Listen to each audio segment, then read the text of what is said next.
This is a CBS News special report. I'm Maurice Dubois. The National Transportation Safety Board is about to give us an update on the deadly mid-air collision between American Airlines Flight 5342 and a U.S. Army Black Hawk helicopter.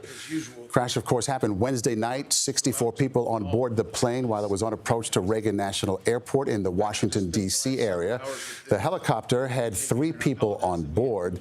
Both of the plane's black boxes have been recovered. CBS News has learned an air traffic controller was monitoring both helicopter and plane traffic. That's a job usually meant for 2 at that time of the night. It appears NTSB is beginning their update. Let's listen in. Factual, and has always been at the core of the NTSB mission. Our job is to just come out with the probable cause, but then more importantly, make recommendations so that this type of tragedy never occurs again. So today, I know yesterday you saw the chairman, myself, and all the board members here.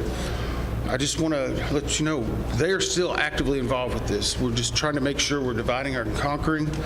The chairman and I have had multiple conversations today. She's helped out a lot in making sure we're getting the investigative needs we have. And she's at the command post right now working with some of our people. I'd like to start by just thanking the first responders. When this first happened, a unified command was set up, and we had a lot of important people that came and worked with us. In Virginia, the Fairfax County Fire and Rescue Department, Arlington County Fire and Rescue, Arlington County Emergency Management, Arlington Police, Alexandria City Fire, Alexandria Police, Virginia State Police, the NCR Incident Management Team, the Virginia Department of Emergency Management, the Virginia Department of Transportation, the Virginia Senator Warner's office, MWA's Fire and Rescue Team, MWA Police. A special shout out to every one of them. MWA has been amazing in helping and working with us, and we're truly appreciative. Along with DC Fire and Rescue, just extraordinary, taking the lead. Prince William Fire and Rescue. In Maryland, the Montgomery Fire and Rescue, Prince George's Fire and Rescue, Charles County Fire and Rescue, Baltimore Fire, Baltimore Police, Anne Arundel Fire Department, Maryland State Police, Maryland Natural Resource Police, MPD, DCFD, from the federal side, the U.S. Coast Guard, U.S. Army, U.S. Air Force, FBI, Secret Service, Customs and Border Patrol, Park Police, DOD, Naval District Washington, American Medical Response, and yes, the U.S. Department of Labor. All of those have been amazing partners and are one of the reasons why that this investigation continues to progress the way we want it to.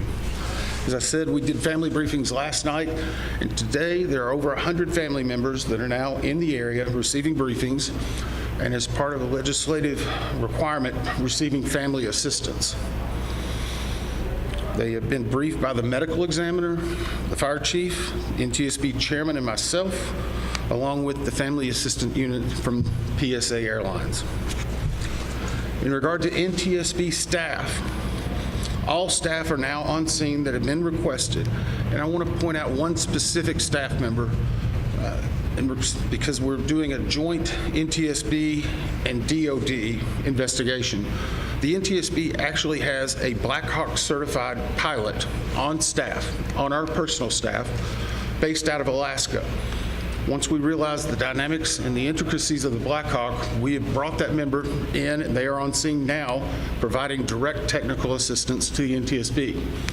That does not mean that the DOD is not working and helping with us, but in order to maintain our independence, we have our own Black Hawk certified pilot in the working group for helicopters. Regarding salvage at this point, the Navy Supervisor of Salvage is conducting salvage operations at the current time. Barges are en route from Virginia Beach, and we anticipate them to be on scene early tomorrow morning. After their arrival, they will be secured and located, and then significant salvage operations will continue. They are ongoing right now, but this will be the main lifting. It's being done in conjunction with the DC Medical Examiner's Office in order to make sure simultaneously that any additional victims are recovered and immediately turned over to them for identification and returned to their families. SupSal, which is the supervisor of salvage, is also conducting a debris mapping right now. This will help in our post-accident analysis of how the machine actually reacted to the incident. It'll also help us with understanding some of the airworthiness and crashworthiness and human factors. We have right now 2 distinct debris fields. One that houses the Sikorsky, which is in comparison to the CRJ, a little bit smaller. The CRJ is in another distinct area, and we consider a little bit larger. The good news is, based upon the initial mapping, while there are some small aspects of that debris field, there are large chunks that will be easily recoverable, and it will aid in the investigation when we bring it into the secured facility that will be located here on MWA. That will help us in the close proximity to be able to review and evaluate. Yesterday, we outlined for you a number of groups that have been stood up. A few of them in particular I want to call out, although every one of them have been working very hard.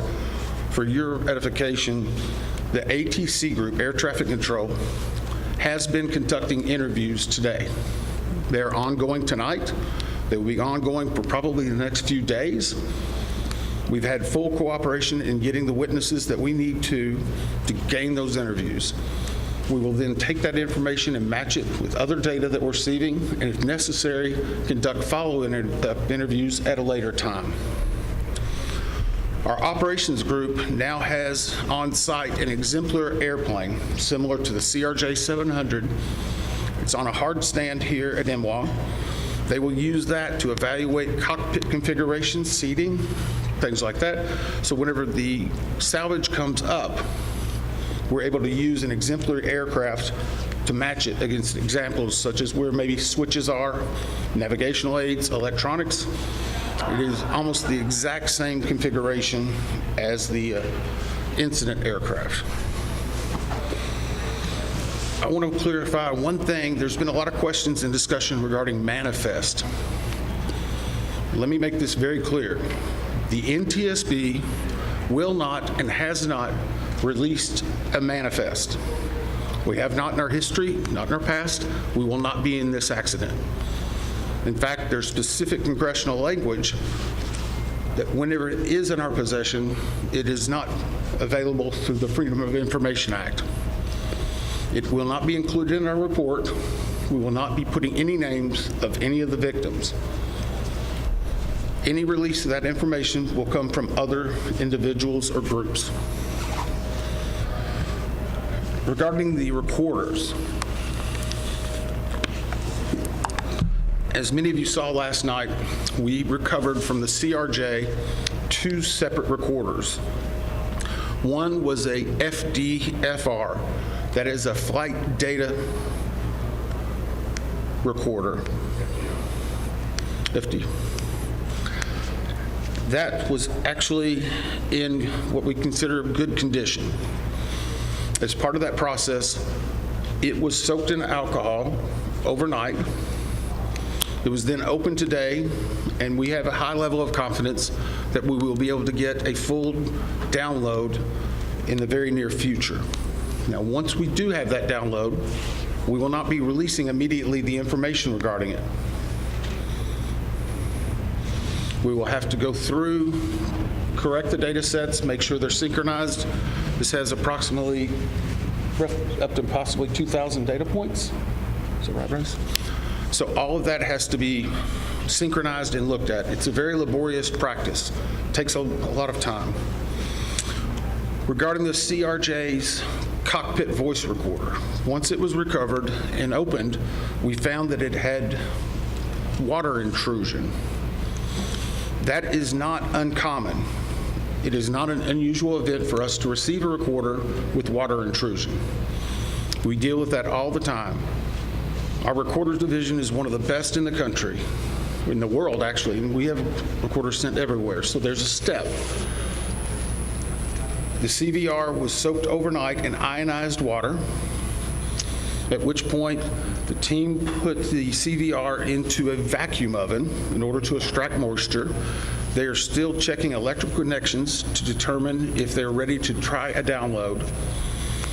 It is one step of many steps that we will take in order to get that data, but we have a very high level of confidence that we will have it. We just have to work through a number of steps. Lastly, on recorders, the Sikorsky, where the CRJ has two separate recorders, the Sikorsky has a combined cockpit voice recorder and digital flight data receipt recorder. It's in one box. I can report to you now, we have recovered the Sikorsky black box. It is safely at the NTSB headquarters. It will begin an evaluation, just as the other two recorders did last night, to determine when and how to take action. I can tell you from a visual inspection, we saw no exterior damage that would indicate that it was compromised at this time. So we have a high level of confidence that we will be able to have a full extraction from that as well. Those are some of the significant updates we have right now. Obviously, we'll be doing some more in the essence of time and making sure our team gets back. I think we're going to be able to take maybe 4 or 5 questions. I'll call on you and I'll repeat it. So we'll try to play that game a little bit, please. Right here. Thank you very much, Todd. Your name and outlet, please. Jonathan Kersley, Channel 9 Australia. Captain Sully Sullivan, one of the heroes of the incident on the Hudson, said that he said we absolutely should be reviewing airspace, not just here but in other places, where there's a complex mix of traffic. Is he right? Is there time for a permanent shift in DC and across the country to keep airspace safe and separate between military and civilian aircraft? So the question for those watching, is it this time now for us to possibly deconflict or change some of the airspace where military aircraft operate with commercial aircraft? I can't give you a definitive answer on that. What I can say is in this incident, it should not have happened. We have in aviation what's called a Swiss cheese approach, wherein if something fails, a backup should catch it. Multiple layers of redundancy. It's been a very long time since we've had a major aviation incident in the United States, and that's the reason why it's one of the safest forms of transportation in the country. But the only way they do that is by investigating what happens now and then making recommendations in the future. Again, the NTSB has done 100,000 aviation investigations. We've issued 15,000 recommendations. Over 84% have been accepted. Once this investigative report comes out, we will be advocating probably for years for changes that need to be made, but we'll not speculate on what needs to be done until we have the facts. Todd, is there anything obvious? Hey, I'll call on people. Sorry.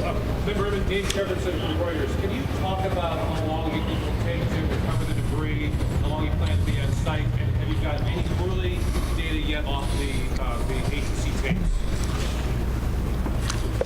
I think that was 3 or 4 together. How long the debris will take, how long we'll be on site, and have we gotten any information off of the air traffic control tapes. The debris, we are hopeful once the mapping is done that it will be done in what I will call quick order. I can make no guarantees of that because first and foremost, we need to make every effort and to make sure we're recovering every one of the people that perished in this accident. We'll have some cranes that'll be coming up, and once that happens, you'll see a lot more activity, and we'll be moving that in, but I don't want to give you a definitive time. I would say it will start in earnest probably on Sunday, and it will go through next week, and some of that's contingent upon weather and other things. Regarding the ATC tapes, we've received a lot of different information on ATC, and so I'm just going to preempt it.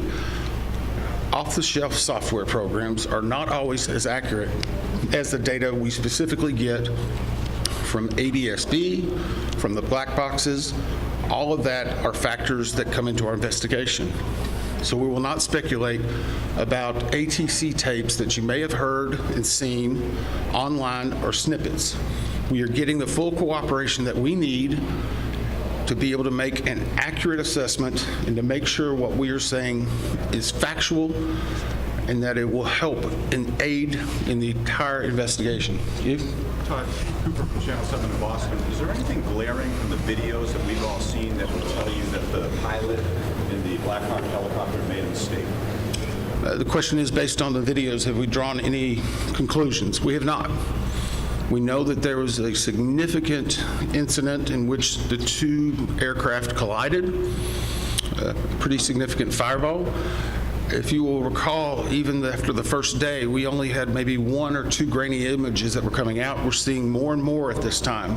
So we're still collecting data, but we are not going to opine until we see a lot of other things. And there are a couple more? 2 more?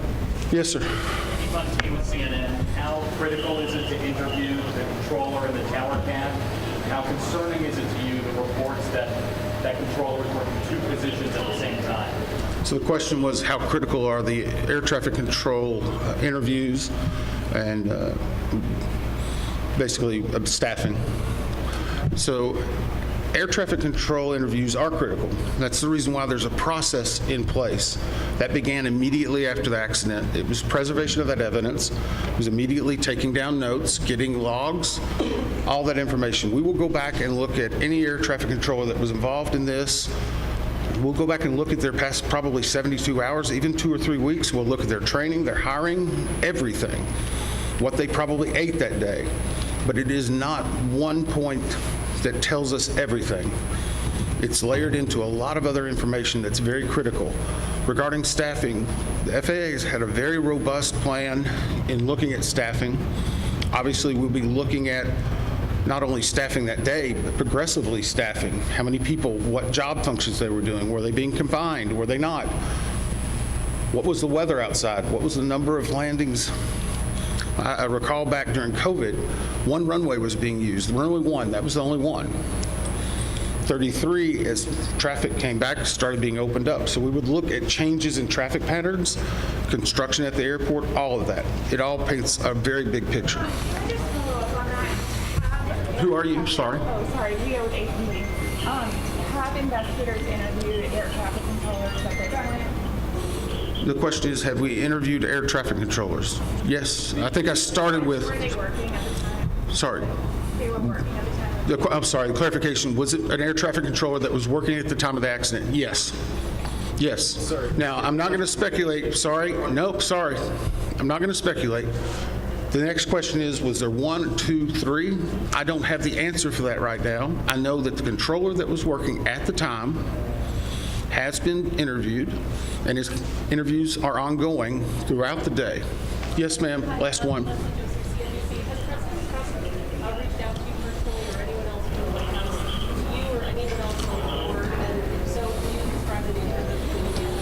The question is, has anyone from the White House reached out to me or other board members? I won't speak for other board members. I know that the chair did a briefing yesterday. It was publicly discussed and gave some information. I have not received any contact. I'm going to go back to something we talked about earlier. The NTSB is an independent bipartisan board. 58 years as the gold standard. Our job is to find the facts.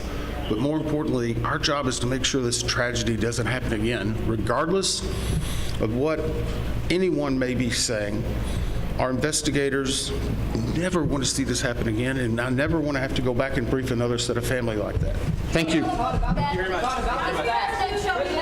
Okay, we've been listening as the National Transportation Safety Board member Todd Inman there, giving us an update on the investigation into Wednesday night's midair crash in the Washington area.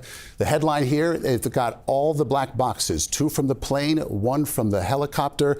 That is extremely good news. They've got a high level of confidence that the data on there is going to be intact. And we're also getting, they say, full cooperation from the air traffic control staff who they've been interviewing. So we'll keep an eye on that. Our senior correspondent, transportation correspondent, Kris van Cleave, is at Reagan National Airport. Kris, what stood out to you from what you heard there? Well, Maurice, I think what is critically important is that they have found all three of those recorders, and at least the data recorder from the plane and the helicopter look to be in a good condition. They expect to get a good download there. They're going to have to do a little bit of work on the voice recorder. We learned there was water intrusion. That's not uncommon. They have a very skilled team at restoring that, but that will take a little bit more work before they'll be able to download that and begin to analyze it. I think the other thing we're hearing is that they expect the salvage effort to go on into next week. We learned earlier today that divers have sort of reached a point where they can't get any more progress in recovering remains, they think, until that airplane is out of the water. So the salvage effort becomes important not only for the investigation, but for the efforts to recover the lives lost. About 41 of the people that perished here of the 67 have been recovered. The rest, the unaccounted for, they think, are in a position in that airplane that they're going to need to get it out of the water in order to access it. And Kris, what about the reporting that one air traffic controller was doing the job of two? That stood out to a lot of us, and he said he's getting full cooperation from air traffic control staff. That should be big going forward. Yeah, they're going to want to understand what that controller's workflow was like leading up to that accident. But in a bigger picture, they're going to seek to understand the workflow at the Reagan National Airport control tower. In fact, we have learned it wasn't just one controller that was doing two jobs that night. It was two controllers doing the jobs essentially of four people.